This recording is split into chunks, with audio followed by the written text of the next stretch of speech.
तो अभी हमारे पास है 11.6 प्लेन। ध्यान से सुनना, प्लेन थोड़ा सा टफ है कंपेयर टू लाइन, लेकिन टफ मैं आपको लगने ही नहीं दूंगा, आपको पता ही नहीं लगने दूंगा कि प्लेन कब खत्म हो गया, पता नहीं लगेगा आपको। तो चलो देखते हैं क्या बोलता है। A plane is determined uniquely if any one of the following is known. ध्यान से सुनो, any one of the following is known. तो तीन चीजें बताता है, इन तीनों में पहली बात बोलता है the normal to the plane and its distance from the origin is given. That is equation of plane in normal form. ये अभी आएगा, इसको हम अभी पढ़ेंगे। क्या बोला? The normal to the plane and it distance from the origin. ये बहुत बहुत बहुत इंपॉर्टेंट है। मान लो आपका ये प्लेन है, ये प्लेन है, और इसके ऊपर बोलता है ऐसे नॉर्मल ड्रॉ किया, कहाँ से, अरे यार और नीचे ले लेता हूँ। मान लो ये एक नॉर्मल है, इसके ऊपर ऐसे, और ये कहाँ से ड्रॉ किया आपने, 0 0 से, ओरिजिन से। ओरिजिन से इस प्लेन के ऊपर आपने इस प्लेन के ऊपर ड्रॉ किया हुआ है, ठीक है। The normal to the plane and it distance from the origin is given. तो equation of a plane in normal form, तो ये इक्वेशन किस फॉर्म में होगी, नॉर्मल फॉर्म में। मैं भी एक बात बताऊंगा, आपको अच्छा समझ में आ जाएगी बात। It passes through a point and is perpendicular to the direction. ध्यान से सुनना, यहाँ इसने बोला है plane is determine uniquely one of the following is known. तो क्या इसमें से क्या कि it passes through a point, मतलब वो प्लेन एक पॉइंट से पास होता है, and is perpendicular to a given direction. वो प्लेन एक डायरेक्शन में क्या है, परपेंडिकुलर है। तीसरी बात बताता है it passes through 3 given non collinear point. तो जैसे आप लोगों के पास 3 पॉइंट होते थे, है ना, एक लाइन में आपने कोलिनियरिटी बताई थी ना, एक ही लाइन में है, तो कैसे बताया था, इसका डायरेक्शन रेशो सेम था, और साथ में ये कॉमन पॉइंट था, यही बताए थे ना। ये 2D में भी हमने पढ़ा, 3D में भी हमने पढ़ा। ओके, तो अभी ये तीनों टॉपिक हम लोग खत्म करेंगे, देखेंगे क्या बातें होती है। तो सबसे पहले अगर मैं ऐसे बोलता हूं 4x + 3y + 2z - 6 = 0। मैं अगर आपसे पूछूं this is equation of line, फिर से लिख दो, अच्छा नहीं लिखा गया।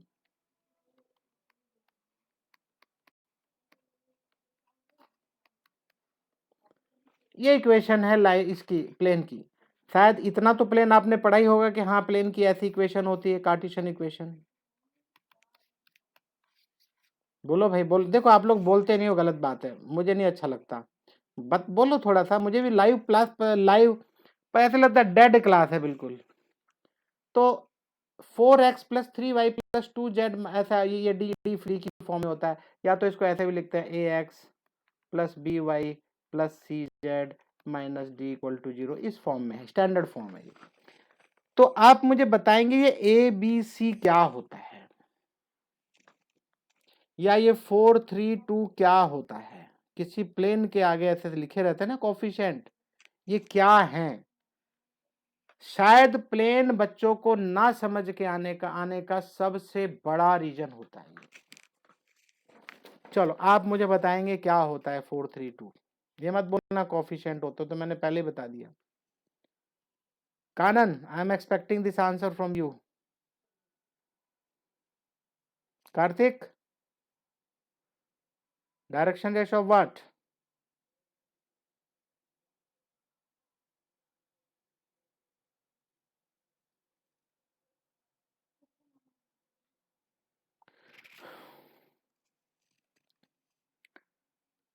तुम 50% जानते हो, 50 क्या, मैं तो 25% बोलूंगा।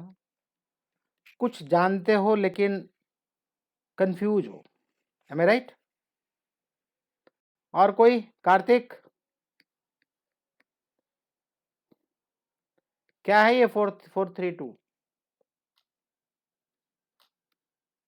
कहना तो पॉइंट है, नालायक, तूने बिल्कुल गंद मचा दिया। हाँ बोलो।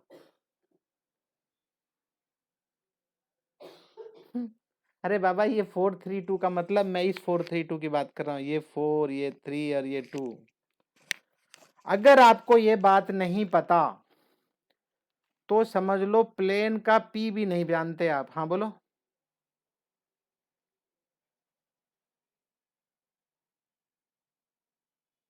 कौन बोल रहा है? Ayaz,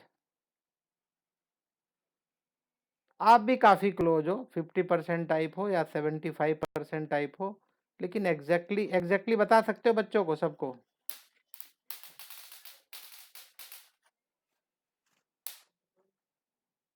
direction ratio, not direction cosine. चलो एक काम करते हैं, रुको सभी लोग शांति से बैठो आराम से।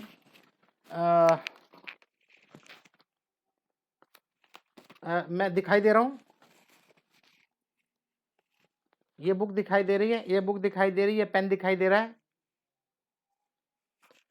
ये प्लेन है, ये बुक है ना, ये प्लेन है मेरी, ये प्लेन है। और इसके ऊपर मैं कितने कितने ये परपेंडिकुलर लाइनें रख सकता हूं बोलो? इनफाइनाइट। तो लेकिन एक चीज बताओ मुझे, सभी अगर इस प्लेन के ऊपर परपेंडिकुलर होंगे तो ये आपस में क्या है? पैरेलल। ये अगर मैं एक पेन रखूं, 10 पेन रखूं, 100 पेन रखूं, लेकिन ये मानते हुए कि इस प्लेन के ऊपर परपेंडिकुलर है, ये ऐसा रखा है, ऐसा रखा है, कहीं भी रखो, मैं 100 पेन रख दूं अगर यहाँ पे, तो 100 के 100 पेन आपस में पैरेलल रहेंगे और ये रहेंगे परपेंडिकुलर टू द प्लेन। हाँ ओके। तो अभी जो अयाज ने बताया, ध्यान से सुनना,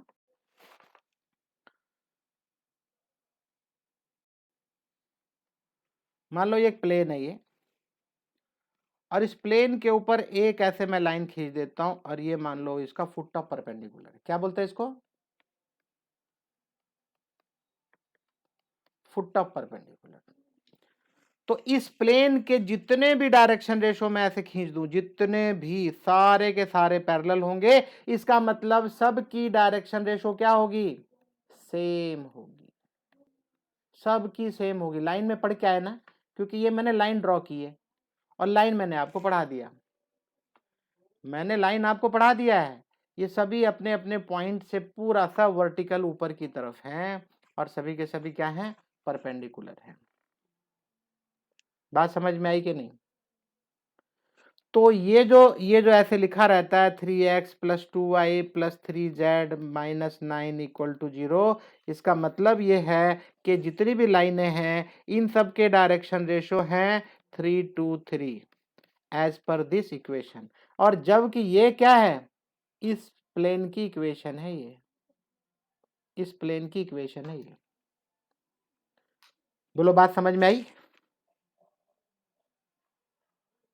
बढ़िया से क्लियर है? हाँ, अगर ये बात क्लियर हो गई है तो अब मुझे आपको पढ़ाना समझाना बहुत इजी हो जाएगा।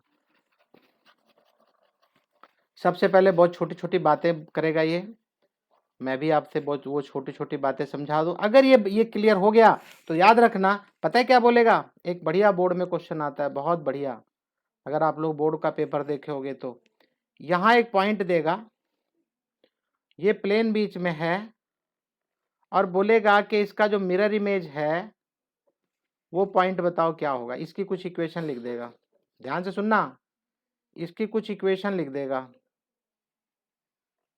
और यहाँ एक पॉइंट लिखेगा, बोलेगा इसकी मिरर इमेज है ये। यहाँ ये फुट ऑफ परपेंडिकुलर हो गया, फिर से यहाँ फुट ऑफ परपेंडिकुलर ड्रॉ करेंगे ऐसे इधर से, तो ये दोनों क्या हुआ? मिरर। अगर ये आपका मिरर है और ये एक यहाँ पे पॉइंट है, तो ये मिरर इमेज यहाँ दिखाई देगी ऐसे। अरे बोलो। तो इस पॉइंट को मान लो 2, 3, 1 है, ऐसा कुछ है, तो आपको ये पॉइंट बताना पड़ेगा, और ये डिफर करेगा as per this plane. Plane कैसा है, प्लेन की इक्वेशन कैसी है। अब आप एक चीज बताओ मुझे, अगर मैं ये 2, 3, 1 है मान लो, और यहाँ पे ये पॉइंट है 2, 3, 1, और मान लो इस ये जो प्लेन की इक्वेशन है ऐसे, ये 4x + 3y + 2z - 5 = 0, मतलब ऐसा एक इक्वेशन है प्लेन की। तो अब ध्यान से सुनना, बहुत इंपॉर्टेंट बात बताने जा रहा हूं। तो अगर ये तो प्लेन की इक्वेशन हो गई। अब मैं यहाँ पे बोल सकता हूँ ये जो गिवन लाइन है, कौन सी लाइन, ये एम है मान लो, ये पी है और क्यू बताना है मान लो थोड़ी देर के लिए। तो अब मैं बोलूंगा कि पीएम का डायरेक्शन रेशो क्या है,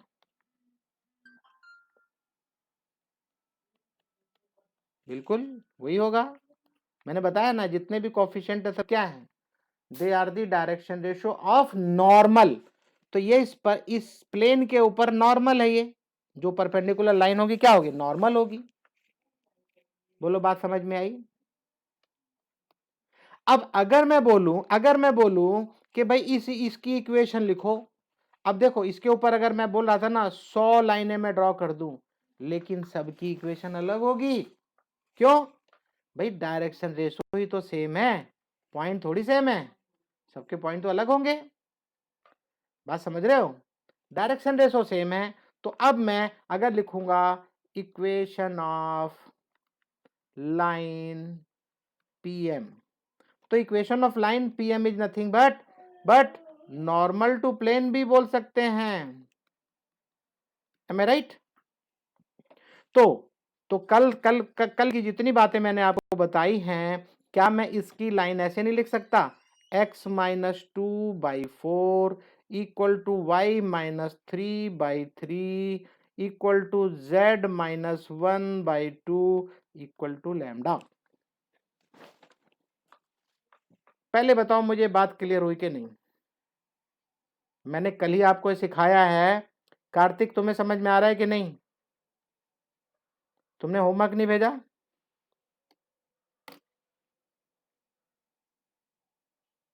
दिखाओ, शो मी। तुम्हारी ऐसी क्लास में ये सब फालतू की बातें, कार्तिक मेरे से ट्रिक मत खेला करो, ठीक है इडियट। मेरे ट्रिक खेल रहा है, दिखा दिखा, रिकॉर्डिंग ऑन कर देता हूं। अब एक चीज बताओ मुझे आप लोग, ये क्या है, अरे क्या है, भूमिका क्या है ये, हाँ इक्वेशन ऑफ दिस लाइन भाई, या तो लाइन बोलो या परपेंडिकुलर बोलो या नॉर्मल टू द प्लेन बोलो, पीएम लाइन की इक्वेशन है। अब एक चीज बताओ मुझे, अगर अब मैं इसको ऐसे लिखूं, मान लो इसको ऐसे लिखूं, x इज इक्वल टू, मतलब इसको और इस लैम्डा के साथ में मिला के बोल रहा हूं मैं, 4 lambda plus 2, y is equal to लिखूं 3 lambda plus 3, z is equal to लिखूंगा 2 लैम्डा प्लस 1। क्या आप मुझे बता सकते हो इसका क्या मतलब है, नहीं मालूम ना। मतलब इसका ये है कि ये जो लाइन आपकी बनी हुई है, ध्यान से सुनना सभी लोग, प्लीज पे अटेंशन। ये जो लाइन बनी हुई है, इस लाइन के ऊपर आप इनफाइनाइट मैनी पॉइंट्स ले सकते हो। मान लो एक ये लिया, एक ये लिया, एक ये लिया, कोई सा भी पॉइंट ले लो। तो ये जनरल पॉइंट आ गया, ये आपका जनरल पॉइंट, ध्यान देना प्लीज। ये आपका एक्स वाई जेड। अब मैं बोलूं कि भैया एक काम करो, तो सारी की सारी वैल्यू किस पे डिपेंड करेगी, लैम्डा के ऊपर। मान लो 0 लिख दो, अगर लैम्डा 0 लिखते हो तो आपका पॉइंट बनता है 2,3,1, जो कि एक पॉइंट यहां दिखाई दे रहा है हमें, दिखाई दे रहा है हमें।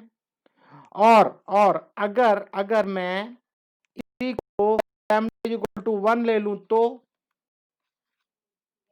हो जाएगा ये 6, है ना। एक मिनट यार, 4 एकम 4 2 6, 3 एकम 3 और 3 6, और 2 और 1 3, सही है कि नहीं, है ना। और लैम्डा इज इक्वल टू मान लो 2 ले लिया तो 10। अरे कौन है, बर्तन बर्तन गिरा रहे हो भाई, थोड़ा आवाज कम कर लो। हाँ, तो दो दो रखते हो लैम्डा की वैल्यू तो कितना आता है, 6 3 9 और 2 दूनी 4 और 1 5, ये आ गया पॉइंट। बोला आपकी समझ में आया कि नहीं?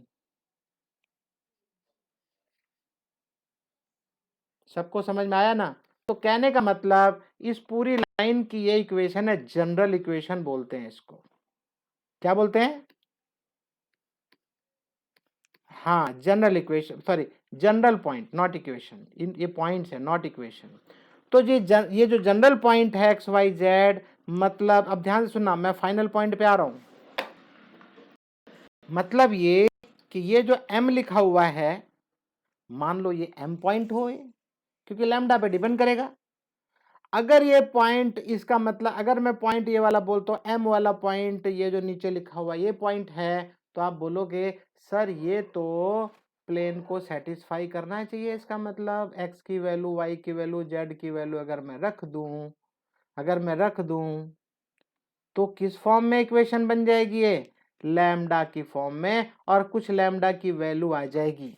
तो यहाँ पे आपको ये पता चलेगा कि इस प्लेन के लिए लैम्डा की वैल्यू, इस प्लेन पे के ऊपर जो पॉइंट है m, उसकी लैम्डा की वैल्यू अगर ये रख दी जाएगी तो वो मतलब वो प्लेन को सेटिस्फाई करेगा।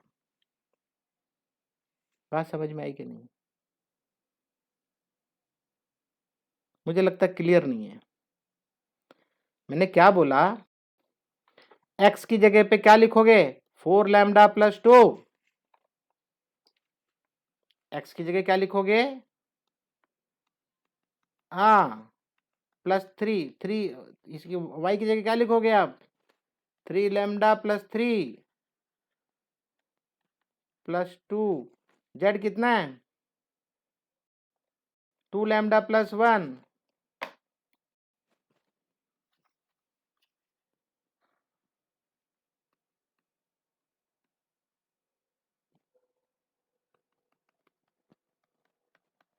अभी ये बताओ मुझे ध्यान से, मैंने क्या बोला कि भाई जनरल पॉइंट है, इसका मतलब m पॉइंट भी ये होगा, वो तो लैम्डा के ऊपर डिपेंड करता है।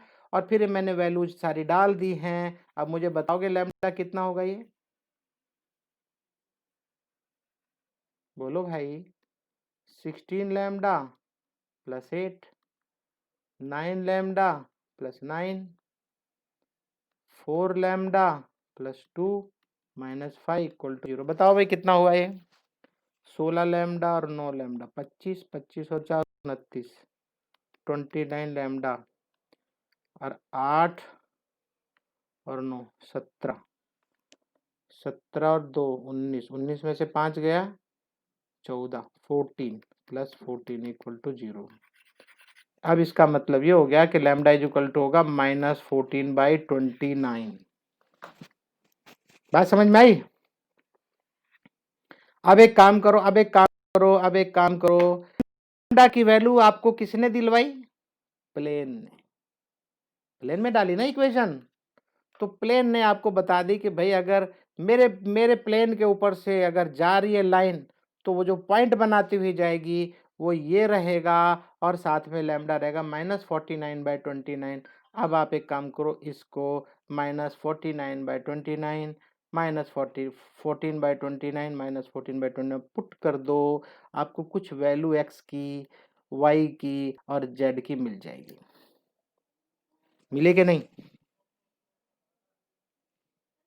अरे मिल जाएगी ना कुछ। अब इसके बाद एक देखो 6 नंबरी क्वेश्चन सिखा रहा हूं मैं, बिना प्लेन पढ़ाए 6 नंबर का क्वेश्चन आपका तैयार करवा रहा हूं। अब इसके बाद क्या करोगे? अब एक चीज बता सकते हो मुझे, अगर आपके पास अब यहाँ पे नया वही क्वेश्चन नया बन गया, एक पॉइंट ये था, एक पॉइंट ये पता लग गया, और बिल्कुल अगर ये मिड पॉइंट है, ये मान लो क्या है, अगर ये मिड पॉइंट है, तो क्या आप इसको नहीं बता सकते हो? 10th क्लास का क्वेश्चन भाई। रुको, मुझे लग रहा है यार आप लोग समझ में नहीं आ रहा आप लोगों के। रुको, ये अभी ये ऊपर क्या पॉइंट था भाई? ऊपर 2 3 1, मान लो ये था 2 3 1, ये पॉइंट था। और अभी जो मिड पॉइंट जो m निकाला वो क्या था? क्या होगा भाई बताओ? कहाँ गया यार? रुको, 4 लैम्डा प्लस 2,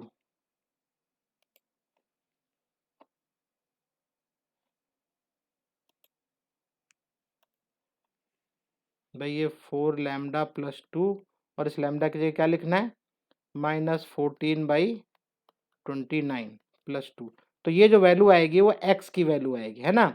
ऐसे ही आप x y z तीनों की वैल्यू मिल जाएगी। इधर x y z तीनों की वैल्यू है। अब आप मुझे बता सकते हो कि अगर आपको मिड पॉइंट पता चल जाए तो ये नहीं निकाल सकते। अरे भाई इसका प्लस डिवाइडेड बाई 2 ये मिड पॉइंट होता है। मान लो एग्जाम्पल के तौर पे मान लो एग्जाम्पल, ये इससे रिलेट मत करना, ऐसे ही मैं क्वेश्चन बता रहा हूँ। मान लो ये 3 4 5 है, 1 मिनट, 4 5 5 ऐसा है।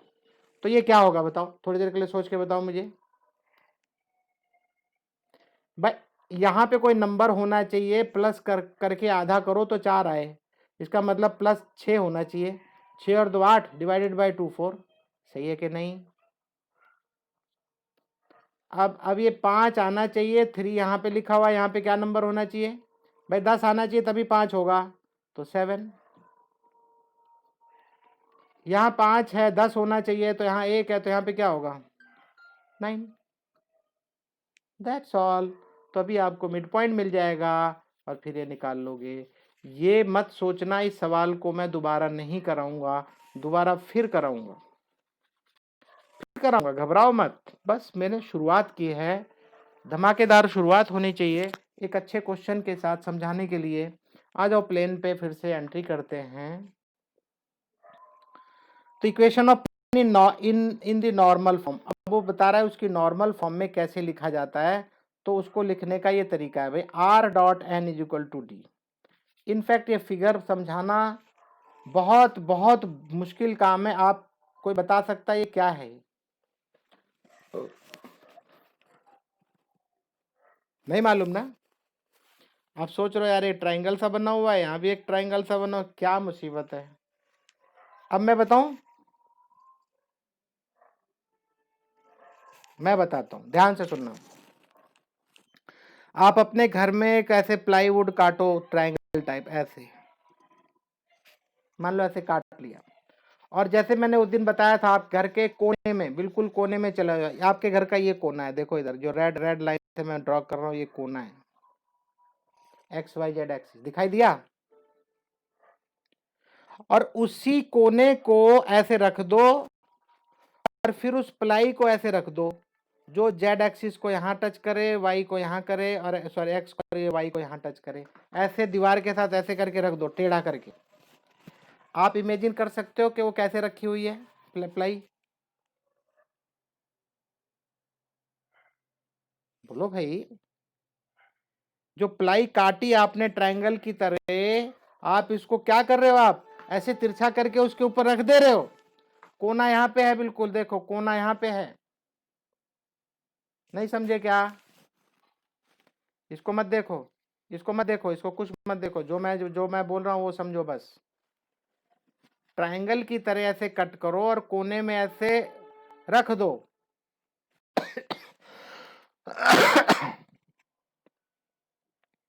XYZ एक्सिस पे इस तरह से टच करेगा वो, दीवार के साथ लगा दो।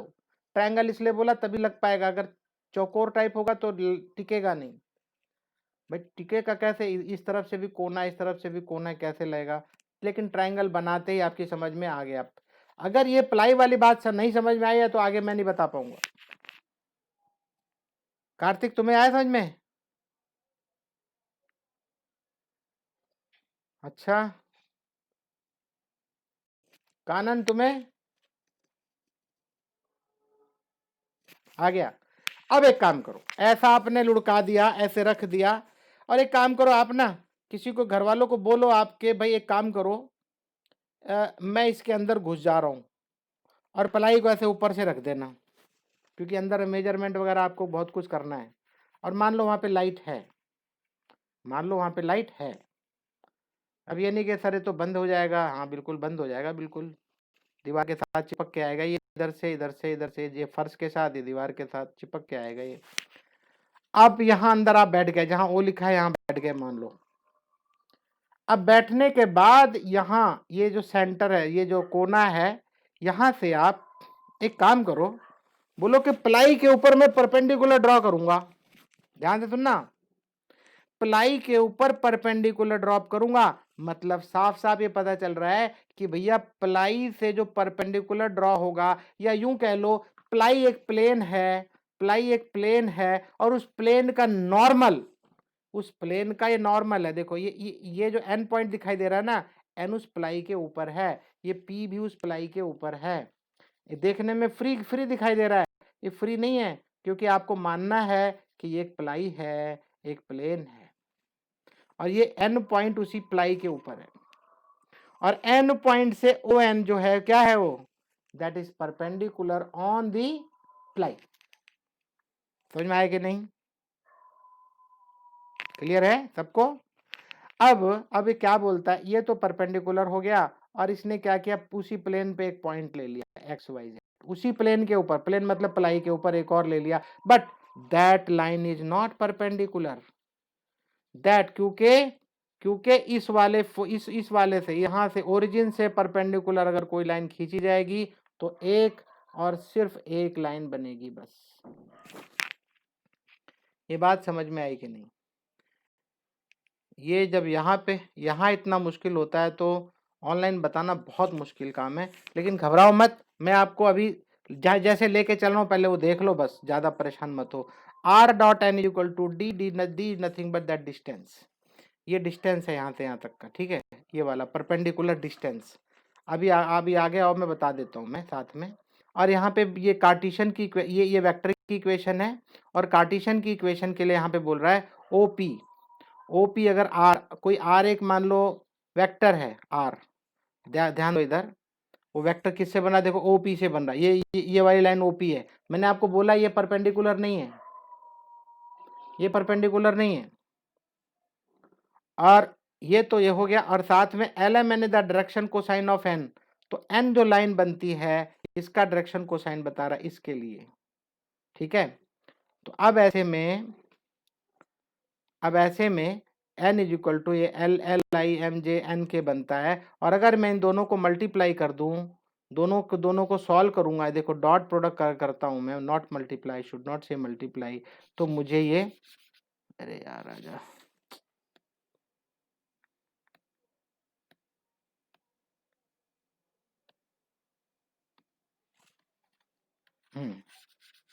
अभी डॉट प्रोडक्ट करूंगा तो आपको पता है कल भी मैंने बताया था, आई आई से मल्टीप्लाई करूंगा, वाई ये जे जे से, और के से, तो यहाँ पे क्या एक्स है, यहाँ क्या L L X, Y M M Y, Z N N Z is equal to D. तो ये तो समझ में आ गया होगा।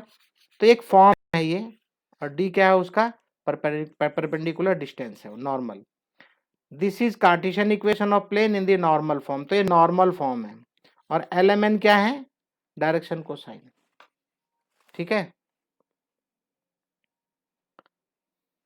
वैसे ध्यान से सुनना, अभी equation 3 shows that if r dot a I b j c k is equal to d the vector equation of plane, then ax plus by plus cz is equal to d the Cartesian equation। ध्यान से सुनना, ax plus by plus cz is equal to d is Cartesian equation of the plane where a b c are the, अब इसके a b c क्या है देखो, A coefficient है, B coefficient है, सी कॉफिशेंट है of X and Y, X Y Z and X Y and Z respectively, are direction ratios of the normal to the plane, जो plane का normal है उसके डायरेक्शन रेशो होते हैं। ये मैंने आपको सबसे पहले बताया, A B C direction ratio होते हैं किसके, नॉर्मल के।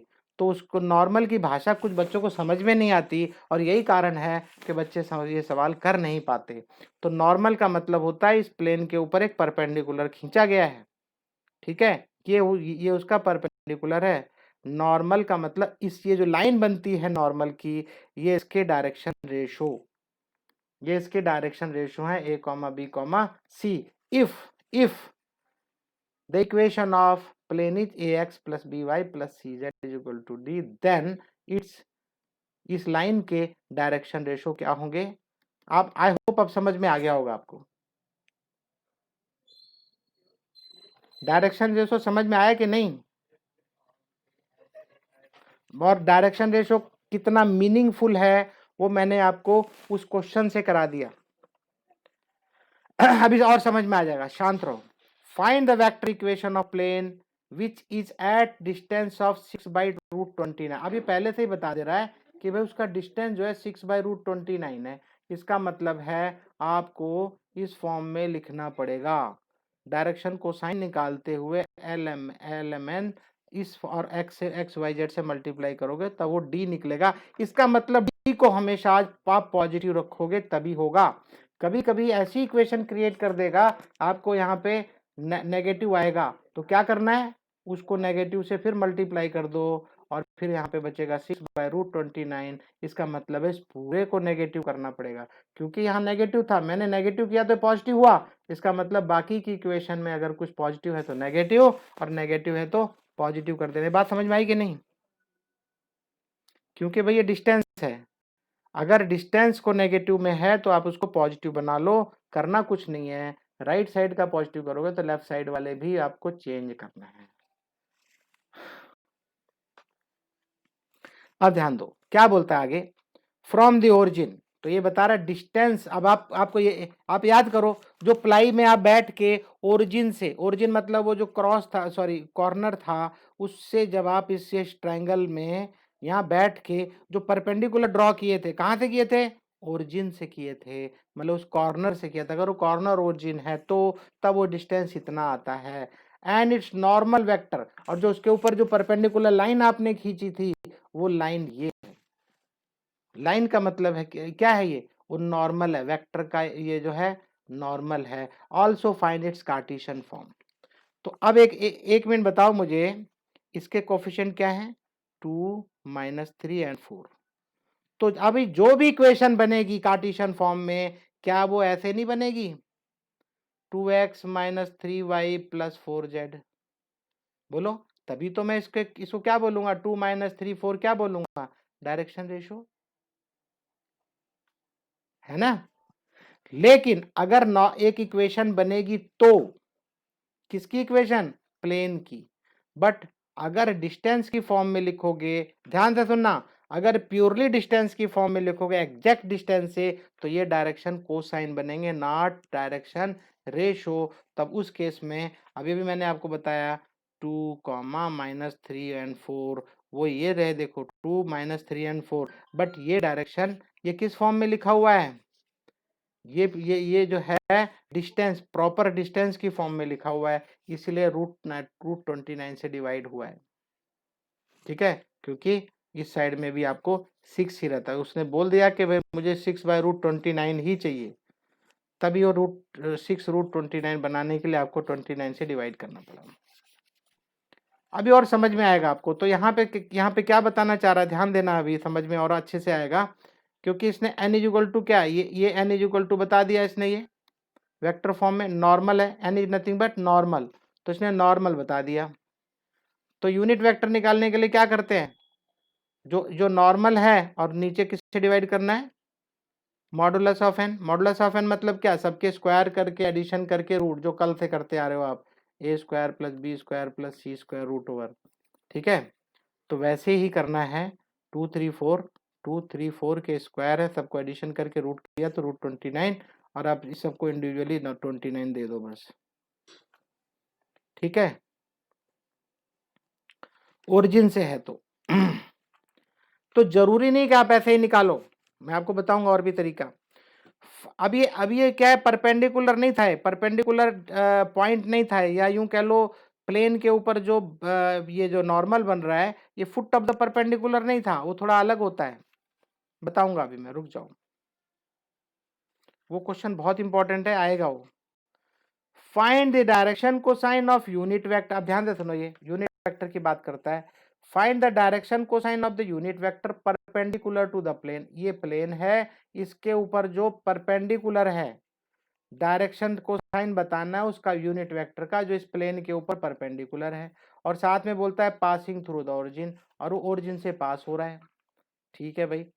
सो the given equation can be written as, आपको पता ही है ये आर डॉट है, आर का मतलब और कुछ नहीं होता, एक्स आई प्लस वाई जे प्लस जेड के होता है, ठीक है, ये होता है ऐसे। तो आर की जगह मैक्सिमम टाइम आप देखोगे आर को ऐसे रख के सवाल को कर देते हैं। तो 6i plus 3j plus 2k, क्या किया सबका, इन सबका स्क्वायर करके एडिशन करके रूट किया तो 7 आया। अब इसको क्या कर रहे हैं, अब इसको 7 से डिवाइड कर दो सबको, और राइट साइड में 1 था इसको भी कर दिया। अब ये आपको डायरेक्शन कोसाइन मिल गए सीधा, डायरेक्शन रेशो नहीं बोलेंगे इसको, ये डायरेक्शन कोसाइन है सारे। Which is the equation of plane in the form R dot is equal to D, जो अभी पहले आप इक्वेशन देख के आए थे, ये था ना आर, ये क्या था, डायरेक्शन रेशो है ये, एन परपेंडिकुलर है ना ये, इज इक्वल टू डी। अब डी क्या, डिस्टेंस, तो ये डिस्टेंस कितना मिला आपको, 1/7। This shows that n is equal to this much is a unit vector perpendicular to the plane through the origin. Hence the direction cosine है n के, unit vector के, तो यूनिट वेक्टर के डायरेक्शन रेशो नहीं बोलूंगा, direction cosine है -6/7, 3/7 and 2/7।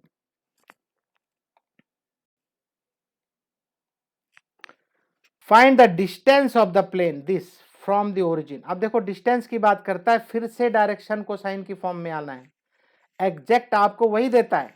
अब थोड़ी देर के लिए सोचो इसको, 2x minus 3y plus 4z is equal to 6, ऐसा दिख रहा है ना, इक्वेशन ऑफ प्लेन ऐसे दिख रही है। आप इसको डायरेक्शन रेशो है 2 3 4, अब एक काम करो इनके स्क्वायर कर दो, 2 का स्क्वायर 3 का माइनस 3 का स्क्वायर भी सेम ही होता है, 4 का 4 चौक 16 और 9, 16 और 9 25, 2 दूनी 4, 29।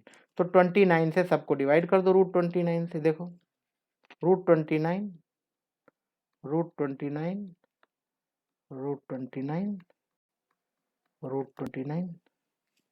अब बोलो, समझ में आ गया होगा शायद आपको, 2/√29 माइनस 3/√29, यहाँ पे 4/√29। अब देखो आपके डिस्टेंस के लिए यहाँ पे क्या था, 6 था ना, तो राइट साइड में कितना था, +6 था। अब उसको भी √29 से डिवाइड कर दो, ये एग्जैक्ट डिस्टेंस आपको मिल गया। तो डिस्टेंस कितना आया प्लेन का ओरिजिन से, 6/√29। बोलो समझ में आया कि नहीं। डायरेक्शन कोसाइन की फॉर्म में लिखना पड़ेगा तो आपको एग्जैक्ट आपको डिस्टेंस मिलता है। ये एग्जाम्पल याद रख लेना, ये बहुत बहुत बहुत इंपॉर्टेंट है। और ये नहीं है कि ये क्वेश्चन आएगा, ये इसका इस्तेमाल करोगे आप अभी, इसलिए ज्यादा जरूरी है। आप इसको होमवर्क में भी करके दिखाना मुझे। अब आगे बोलता है find the coordinates of foot of perpendicular. लो जी आ गया वही क्वेश्चन, मजेदार क्वेश्चन होता है ये, फुट ऑफ परपेंडिकुलर पूछ रहा है। अब आपसे डिस्टेंस नहीं पूछता, डिस्टेंस नहीं पूछ रहा है, पूछता है कि फुट ऑफ परपेंडिकुलर बताओ कहां से, फ्रॉम द ओरिजिन। और ये रहा भैया आपका प्लेन। इसने बड़ी समझदारी से काम किया है, देखो 2 3 4 है ना, 2 दूनी 4, 3 तिया 9, 4 चौक 16, 16 9 25, 4 29, फिर से √29 आएगा, फिर से √29 29 29, और ये 6 को राइट साइड में लेंगे, प्लस है 6/√29।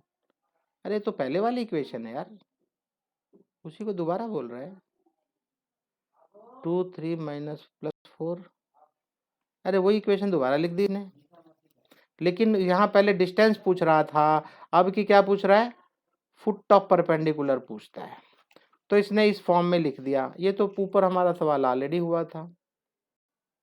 अब ये बोलता है कि since direction cosine of direction ratio of line are proportion, यहां से बड़ा गुंजल कर देगा, आपकी समझ में आएगा कि नहीं आई डोंट नो, मैं तो समझा सकता हूँ x1/y1/z1 करके, और इन इन इन नंबरों को इनके नीचे लिख देगा, फिर x1 की वैल्यू आ जाएगी, ये किस फॉर्म में आ रही है साहब, ध्यान देना, k की फॉर्म में, k की फॉर्म में, ठीक है। और अब ये प्लेन को सेटिस्फाई करने के लिए सब्स्टिट्यूट करना है प्लेन में डालने का। याद करो मैंने लैम्डा की फॉर्म में बोला था उसको डाल देना है वैल्यू को, और जब उसको डाल दोगे तब आपको एक लैम्डा की वैल्यू आ जाती थी या के की वैल्यू, और फिर के की वैल्यू को डाल दोगे तो ऐसा आएगा। तो क्यों ना मैं वो वाला सवाल कराऊं जो मैंने कराया है। मैंने आपको समझाया था ना फुट ऑफ परपेंडिकुलर निकालना, तो बोलो उस तरीके से करा दूं, इजी है वो। क्या हो गया? नहीं अभी तो शुरू किया है, अभी शुरू किया है। ये क्वेश्चन अगर तुम लोग के पास बुक है क्या? हाँ मुझे क्वेश्चन बोलना भाई, मैं इधर से वहां लिखना चाहता हूँ। एक मिनट, अब क्वेश्चन बोलो। क्वेश्चन बोलो भाई। एक मिनट, हाँ अब बोलो। 2x, हाँ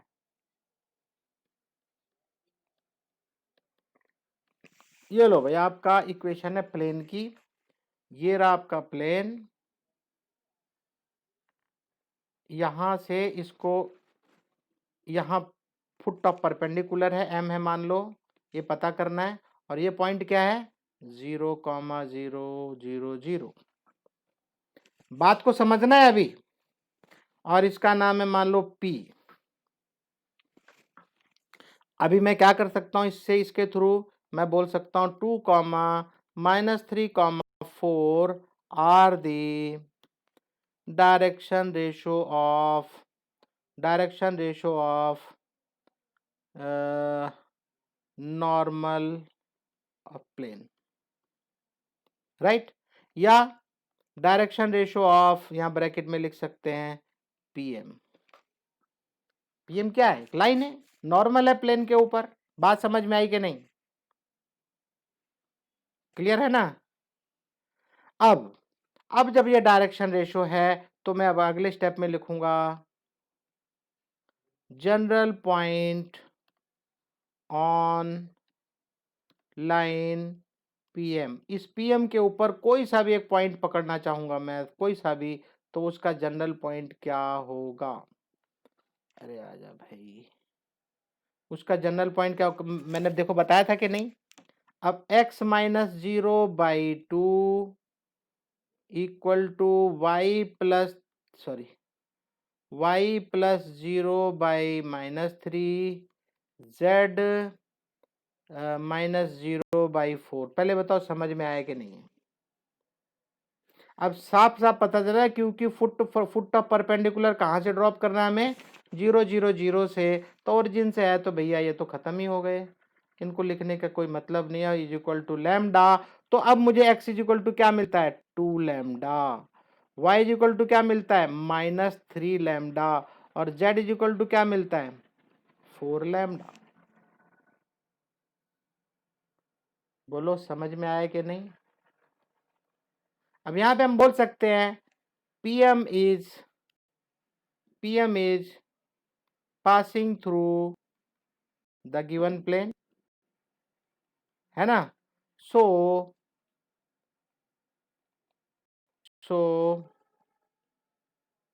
general point should satisfy the equation of plane. बोलो भाई उस प्लेन पे भी तो पास होके जा रहा है ये जनरल पॉइंट। ये पॉइंट इस प्लेन पे अगर जा रहा है तो ये m क्या है? m क्या है? Foot of the perpendicular. कहां पे है वो? प्लेन के ऊपर, है ना।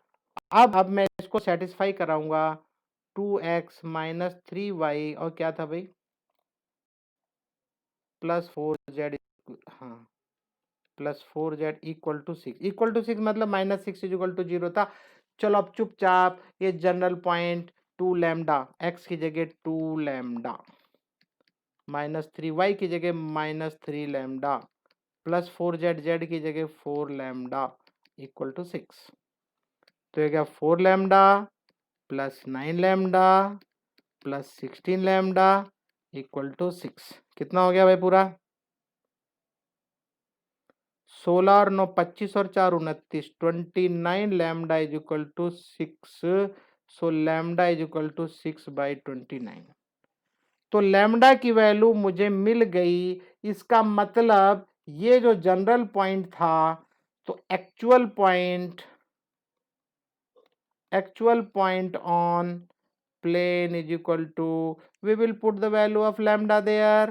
तो x इज इक्वल टू क्या मिलेगा? 2 6 12, 12 बजे 12/29। अरे बोलो ना यार, क्या समझ में नहीं आ रहा लगता है? x इज इक्वल टू क्या आएगा मेरा? तो 2 इंटू लैम्डा, लैम्डा कितना आया? 6/29। तो मुझे मिल गया 12/29। y इज इक्वल टू क्या मिलेगा? -3 लैम्डा है, -3 लैम्डा, तो मतलब 6/29, 6×3 18, -18/29। और z इज इक्वल टू है 4 लैम्डा, 6/29, 6 चौके 24/29। फुट ऑफ परपेंडिकुलर क्या मिला? 1229, 1829 एंड 2429। अब आप अपनी किताब में देखो क्या बोलता है ये।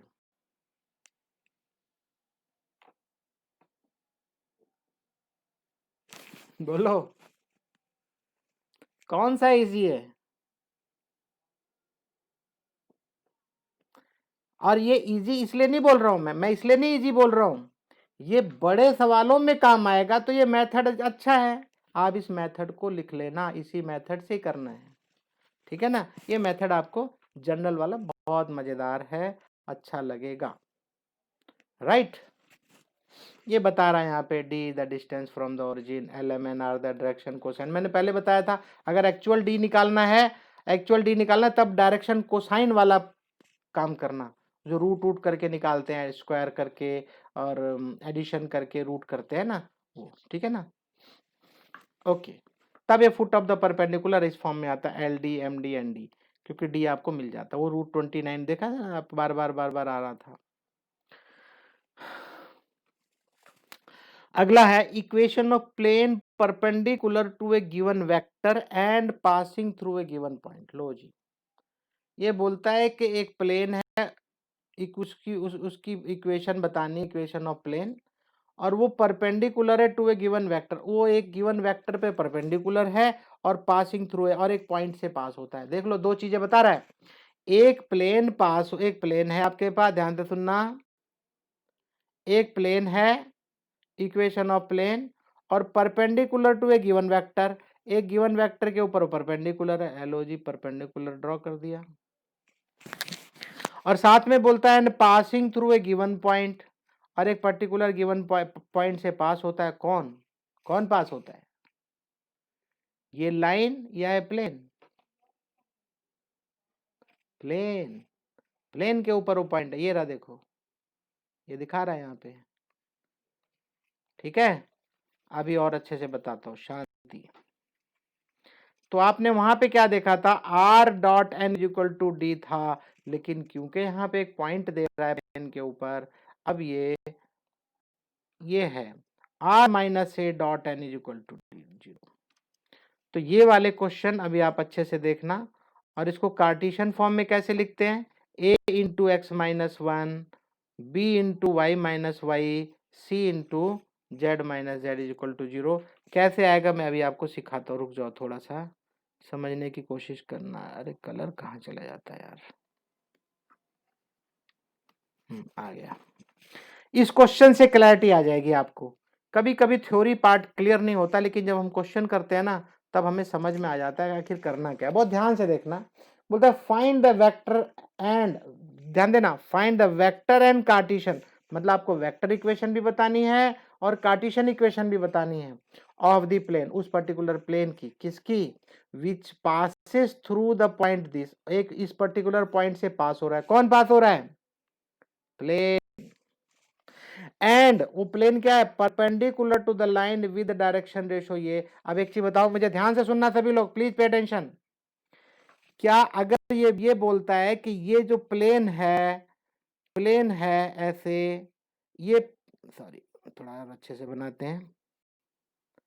इस प्लेन के बारे में क्या बोलता है, ये प्लेन एक लाइन के ऊपर परपेंडिकुलर है, ध्यान देना भाई, इस लाइन के ऊपर, और इस लाइन के ऊपर जब वो परपेंडिकुलर है और साथ में बोलता है इस लाइन के डायरेक्शन रेशो है 2,3,-1।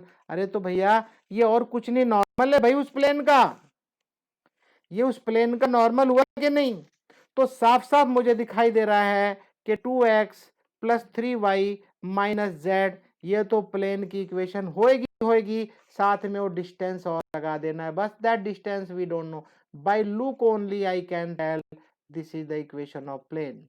डी हमें अभी नहीं पता है, बस मेरी बात से सहमत हो या नहीं ये बताओ, क्लियर है। अभी आओ देखते हैं ये क्या करता है, ये क्या करता है।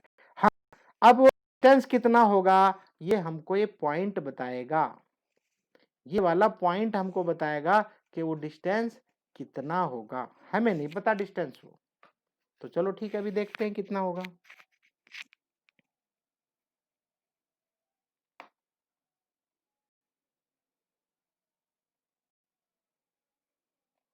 और अगर अगर एक मिनट, अगर आपको चाहिए तो मान लो आप मल्टीपल चॉइस क्वेश्चन करते हो, ध्यान से सुनना भाई, मान लो आप मल्टीपल चॉइस करते हो क्वेश्चन और आपको इसे परपेंडिकुलर डिस्टेंस बताना है, अगर ये आपको इक्वेशन बतानी है प्लेन की, तो ये मैंने आपको बता दिया कि भाई एक मिनट, कि ये इसका डायरेक्शन रेशो है प्लेन का, तो प्लेन की जो इक्वेशन होगी वो ये तो पक्का है, पक्का है, गारंटी है। अब अगर ध्यान से सुनना, अब अगर ये है तो ये पॉइंट की वैल्यू इसमें डाल दो, डालो जरा एक बार देख लेते हैं। 2 पंजे 10, 3 दूनी 6 और -4, माइनस माइनस प्लस हो जाएगा।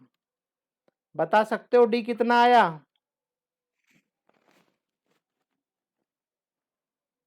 अरे बोलो यार, ये भी मैं ही करूं। 10, 6 16 और 4 20। तो अगर मैं डी की जगह 20 लिख दूं तो ये मेरी इक्वेशन यही तैयार हो गई, ओरल क्वेश्चन।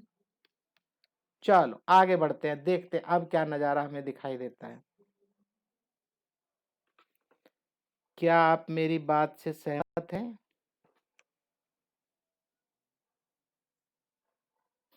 वही है ना इक्वेशन, वो तो साफ साफ चिल्ला चिल्ला के बता रहा है डायरेक्शन रेशो, कि भैया अगर डायरेक्शन रेशो ये होगा तो इसके कोफिशिएंट तो ये होने ही होने, वो तो हम शुरू से पढ़ते आ रहे हैं।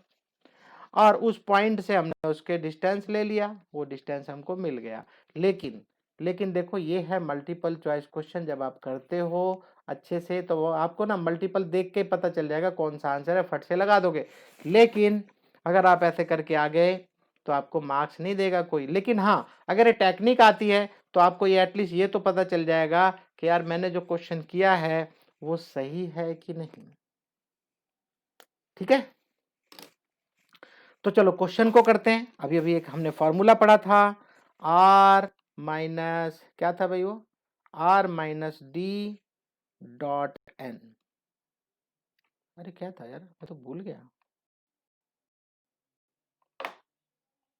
हाँ, r-a.n, हाँ, इक्वल टू 0।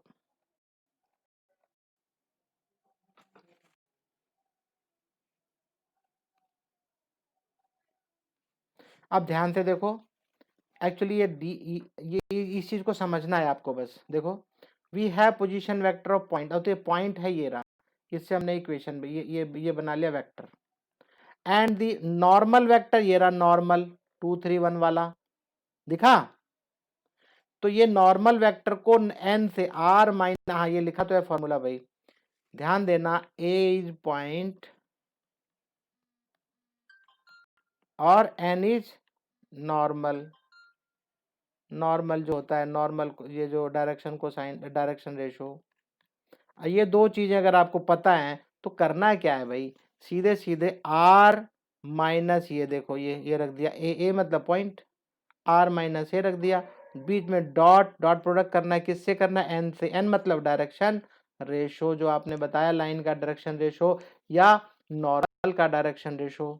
अब आप इसको इसको ट्रांसफॉर्म करना है। अब कुछ बच्चे बोलेंगे सर ये कैसे कर दिया, कुछ बच्चों को समझ में नहीं आता, तो क्या करना है सुनो, इस r की जगह ऐसे लिखा जाता है एक्स आई प्लस वाई जे, किसी पर्टिकुलर पॉइंट से लोगे जब एक्स वाई जेड से, तो ये तो लिखोगे आप एक्स आई प्लस वाई जे प्लस जेड के, बीच में क्या है माइनस, ध्यान देना प्लीज ध्यान देना, माइनस, फिर क्या है 5i plus 2j minus 4k, दिख रहा है ना? अरे बोलो। हाँ, अब एक काम करो, इकट्ठा कर दो, आई आई इकट्ठा करो, क्या मिल रहा है आपको, x माइनस 5i है कि नहीं, बोलो, आई आई तो कॉमन ले लो, x माइनस 5i मिला, वाई जेड सॉरी वाई जे 2j, सॉरी यहाँ माइनस, एक मिनट यार, ये बाहर माइनस है, करेक्ट, तो बाहर माइनस है तो प्लस हो जाएगा ये, ठीक है ना? तो क्या हो जाएगा y माइनस 2j और z प्लस 4k, और ये डॉट प्रोडक्ट, अब जब डॉट प्रोडक्ट से डॉट करोगे, ध्यान से सुनना, तो आपको पता है i से i का करो, y और j से j का करो, और k से k का करना है। तो चलो देखते हैं, x माइनस 5 और यहाँ पे i का कोफिशिएंट क्या है 2, तो 2 इंटू एक्स माइनस 5, क्लियर? अरे डॉट प्रोडक्ट समझाया हूं ना, i से i का ही करना बस, तो 2 और ये x माइनस 5, तो ये 2 इंटू एक्स माइनस 5, क्लियर है? जे से जे का करो, जे से जे का करो, 3 और y माइनस 2, देखो 3 minus Y minus 2, Z plus 4 into minus 1, ये लो जी माइनस 1 जेड प्लस 4, और आप इसको सॉल्व करते हो तो आपको मिल गया रिक्वायर्ड इक्वेशन। तो ये मुश्किल काम नहीं है, और आप इसको सीखेंगे, ये इंपॉर्टेंट है, बहुत बहुत बहुत इंपॉर्टेंट है। समझ में आया कि नहीं? ये देखो ये देखो, ये बड़ा आसान था, ये फॉर्मूला देखने में बड़ा मुश्किल लग रहा था, लेकिन ये आसान है। r माइनस ए का मतलब है पॉइंट, यहाँ लिखोगे पॉइंट, सब वेक्टर की फॉर्म में लिखना, वेक्टर पॉइंट मतलब वेक्टर की फॉर्म में पॉइंट, और फिर उसके बाद डॉट प्रोडक्ट का, इसको स्क्वायर ब्रैकेट में डाल दो, और डॉट प्रोडक्ट किससे करोगे, डायरेक्शन रेशो, ये भी किस फॉर्म में होगा, वेक्टर की फॉर्म में। अब तो समझ गए, और इक्वल टू 0 इक्वेट कर देना। आप मुझे बताएंगे 3D मुश्किल है क्या?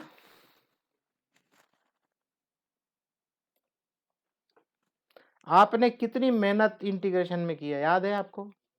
मैंने 28 वीडियो भेजे आपको, 28 वीडियो बनाए हैं, और ये फ्री के आपकी समझ में नहीं आएगा। अरे मैं भूल गया था रिकॉर्डिंग भी करना। अभी ध्यान देना है, यहाँ पे बहुत अच्छे से समझना है। Find vector equation of the plane passing through the points, ये 3 पॉइंट है आपके पास। अगर मान लो उसने वेक्टर फॉर्म पूछा है, वेक्टर इक्वेशन, तो आप इससे मत करना, आप चाहो तो कर सकते हो। अगर वो सिर्फ इक्वेशन पूछता है, find the equation of plane, अगर ऐसा है तो आप चुपचाप इसमें ऐसे डाल देना वैल्यू, खत्म हो जाएगा। लेकिन अगर वो वेक्टर इक्वेशन बोलता है तो फिर आपको पर्टिकुलरली वेक्टर इक्वेशन ही निकालना है, ठीक है? तो ए पॉइंट एक ये है आपका ए, 2i देख रहे हो ना, 2 5 माइनस 3, 2 5 माइनस 3, फिर से चला गया यार ये।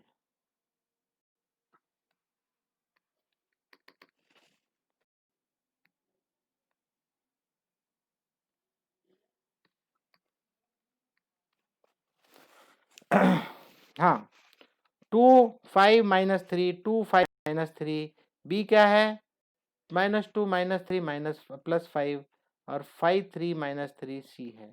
ये 3 पॉइंट आपके पास आ चुके हैं, और मैंने आपको पहले बताया आर माइनस ए, एक को ए ले लो आप, और दूसरा क्या है आर क्रॉस एस, ये आर एस टी लिखना है, तो आर एस टी यही है, पहले को आर लिखो, आर एस टी। अब ध्यान देना, यहाँ पे लिखता है R S cross R T. अब आपने इसको आर को और एस को दोनों को वेक्टर की फॉर्म में लिखा हुआ है, ठीक है? ये है आर, ये एस और ये T, R S cross R T.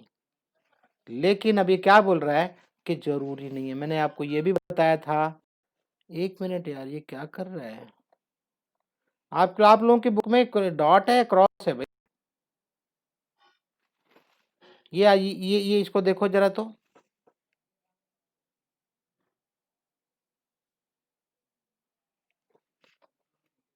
Dot है ना? हाँ, ये डॉट है भाई, डॉट, क्योंकि यहाँ पे डॉट दिखाई दे रहा है, यहाँ पे इसने मिसप्रिंट हुआ है लगता है। ये आपकी बुक में मिसप्रिंट है, यही मिसप्रिंट है। आपकी आपके में क्या है?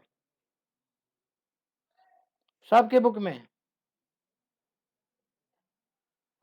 ये डॉट ही होगा, क्योंकि ऊपर देखो डॉट से इसी को ट्रांसफॉर्म करके लिखा है इसने। आप डॉट लिखो भाई, कंफ्यूज कर देगा यार बच्चों को, क्योंकि थ्योरी पार्ट उसकी हुई नहीं है, इसलिए वो परेशान कर देगा। तो यहाँ देखो, यहाँ पे भी वो r minus a, b minus a, c minus a देखो हर बार माइनस हो रहा है, ध्यान देना। ए आर में से भी ए माइनस करना है, और बी में से भी ए माइनस करना है, सी में से भी ए माइनस करना है। इनफैक्ट आर क्या था भाई? आर आपको मैंने बता रखा है, ये है ना? ये आर है मान लो। तो अगर ये आर है, अगर ये आर की इक्वेशन है, तो एक्स वाई जेड, ये रहा आपका एक्स वाई और जेड, और फिर ए आपने क्या लिया हुआ है? X one y one z one a है, ठीक है? अरे बोलो। और फिर बी क्या होगा? बी वाला ये होगा X two Y two Z two, और फिर उसके बाद सी क्या होगा? X three Y three Z three. बस सिंपल।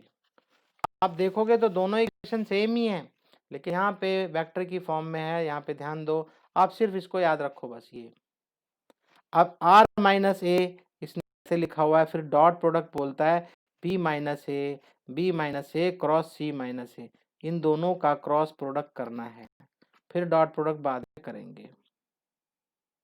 अरे बस इतने निपटा दिया, बड़ा चला के। ठीक है, अगर आप इसको चाहो तो कर लो, नहीं तो यहीं पे छोड़ दिया बस। ये इसका आंसर है। आज का आखिरी पॉइंट, आखिरी topic, intercept form of equation of plane. आप मुझे बताएंगे, आपको ये मैं नहीं कराने वाला था आज, लेकिन ये जानते हो कितनी देर का है? गिनती से 4 मिनट का है। देखो अभी मैं बताने चल रहा हूँ, बहुत ध्यान से देखना। आपको याद होगा 3x plus 4y is equal to 12, अगर ऐसी इक्वेशन थी, किसमें? आप 10th क्लास में पढ़े।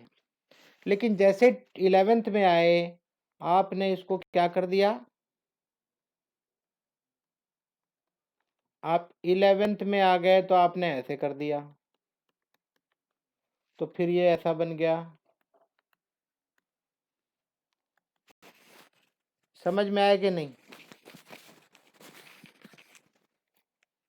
बाकी लोग हैं सब लोग या नहीं भाई? सब भाग गए कहीं? सभी लोग हैं? हाँ यस, थोड़ा लाइव बताया करो यार, सभी लोग हैं। चलो भाई, रोहित समझ में आया ना तब? ये समझ में आया कि नहीं? ये 10th में था, फिर आप 11th में ऐसे बनाए, ऐसा बना दिए, मालूम पड़ा कि नहीं? समझ में आया कि नहीं? तो बस 12th में इसमें एक और आ जाएगा, Z by something equal to 1। बोलो समझ में आया कि नहीं? अब मान लो यहाँ पे, अगर मान लो यहाँ पे जेड इज इक्वल टू होता 12 इक्वल टू 12, तो फिर क्या हो जाता? ये 12z प्लस 12z बाई 12, ये z1 हो जाता है ना, z बाई 1 इक्वल टू 1। तो एल हो जी। बात समझ में आई कि नहीं? बस खत्म, खत्म। अगर इंटरसेप्ट आपको लिखने के लिए आएगा तो आप ऐसे लिख देंगे, और नहीं लिख पाएंगे तो चलो और बताता हूं मैं। ये रही इक्वेशन, जैसे एग्जांपल नंबर 9 बोलता है find the equation of plane with intercept 2, 3 and 4 on X Y and Z axis. तो आप चुपचाप क्या लिखोगे? X by 2 plus Y by 3 plus Z by 4 equal to 1। ये रहा। बोलो समझ में आया कि नहीं? फिर एलसीएम वेलसीएम लेके आप इसको ऐसा भी लिख दो, ये भी प्लेन की इक्वेशन है। समझ में नहीं आया? बढ़िया। तो आज आज हम यहीं पे विराम दे देते। अच्छी बात है। आज हम लोग यहीं तक विराम देंगे। अच्छा, होमवर्क में एक चीज़ सुन लो अभी। आपको एग्जाम्पल भी करना है और एक जगह आप उन फॉर्मूलों को जरूर लिखो। जब भी आप कोई सम करते हो ना, तो आप वहाँ लिखो यूजिंग फार्मूला, यूजिंग फार्मूला, आप वहाँ लिखो। उससे क्या होगा, सुन लो मेरी बात ध्यान से, अभी जो मैं बोलने जा रहा हूँ, मुझे मालूम है गूगल पूगल करके आप लोग कैसे भी लिख लिख के मुझे दिखाओ, मुझे मत दिखाओ, जरूरत नहीं है इतना ज्यादा। मुझे